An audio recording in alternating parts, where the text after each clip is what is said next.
What's up, everyone? Welcome to the video. Today we're going to take a look at how to replace the battery in this Volkswagen Smart Key remote fob.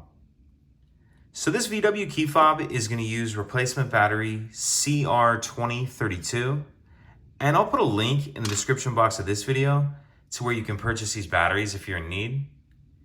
The other thing I'm going to be using is a flathead screwdriver. So if we grab our fob, the first thing we need to do is remove the emergency key that's in the bottom of it. That's done by pressing this button on the side. Press that button, and then the key will slide out like that.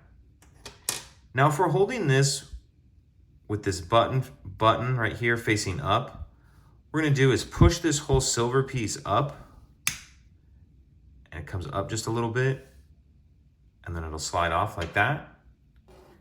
After we get that off, we're going to grab our screwdriver and we're going to use it to pry up on this back cover. So I'm just going to stick the screwdriver in there just a little bit and then pry up on that back cover.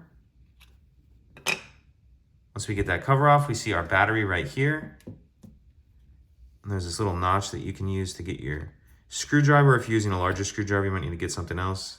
Get it under the edge of the battery and get it started. And pull it out of there. We'll grab our new battery and we want to make sure that we're installing that with the plus side up.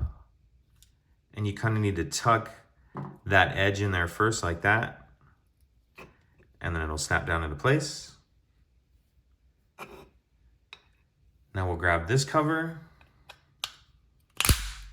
snap that back into place. Grab this silver piece and we'll reverse what we did there. If we hold it with that button facing up, put it on, and then slide that down. Slide our emergency key back in, and that's it. If you have any questions, please let me know. If you could take a second to like and subscribe, it helps us out, and I'd appreciate it. Thank you.